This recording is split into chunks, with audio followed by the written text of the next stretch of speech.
Last night, President Donald Trump and Bitcoin made history as the 47th President of the United States signed an executive order establishing a strategic Bitcoin reserve. That's right, it's finally here, and we've got all the details for you. The order was announced by White House crypto czar David Sacks via X just after 7 p.m. Eastern Thursday night. Earlier in the day, Sacks had tweeted that over the past decade, the federal government sold 195,000 Bitcoin for $366 million.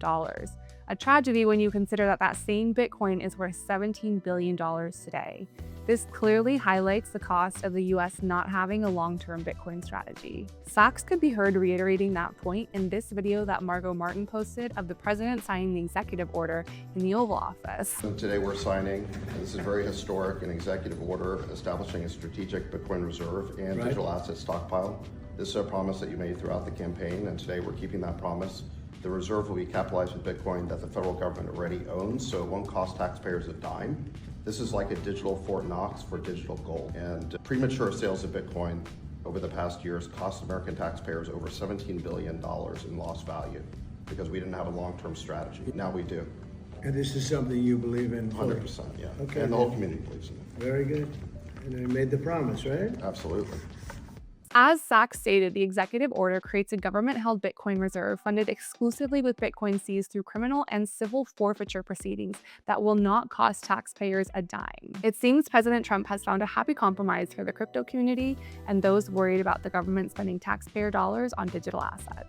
The order goes on to establish a digital asset stockpile made up of the other non-Bitcoin tokens that the government is holding, in addition to the strategic Bitcoin reserve. But the similarities stop there, as Sacks makes it clear that the US will work to acquire more Bitcoin, but not more of any other digital asset. This distinction was celebrated last night as it clearly demonstrates that the president and the US government understand what sets Bitcoin apart.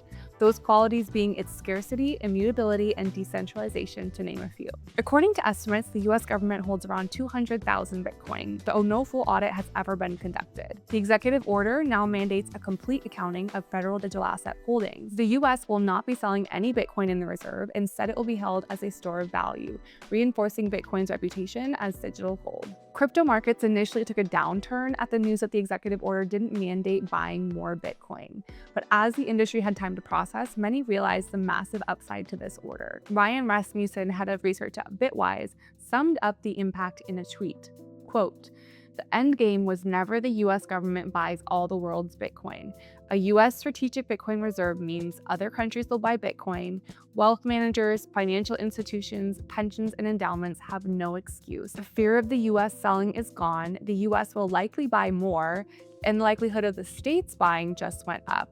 And the probability of the government outlawing Bitcoin is definitely zero." So what happens next? According to the order, the US Treasury and Commerce Department will develop a strategy to acquire more Bitcoin in a budget-neutral and taxpayer-free way, which immediately lessens the scrutiny from the American public wondering, how will you pay for it? Joe Consorti, head of growth over at Theia Bitcoin, adds that one possible funding source could be the $40 billion surplus in the Exchange Stabilization Fund, a pool of capital used to manage US currency stability. This is a historic moment for Bitcoin. The US government is not just acknowledging Bitcoin as a legitimate asset, it's officially integrating it into the national strategy. And the stage has been set for the first ever White House Crypto Summit kicking off later today, hosted by the president himself, with industry leaders like Strategy's Michael Saylor, Ethereum's Vitalik Buterin, and BitGo's Mike Belshi joining forces with the president's working group on digital assets. How this plays out in the coming months could set the tone for how other governments respond.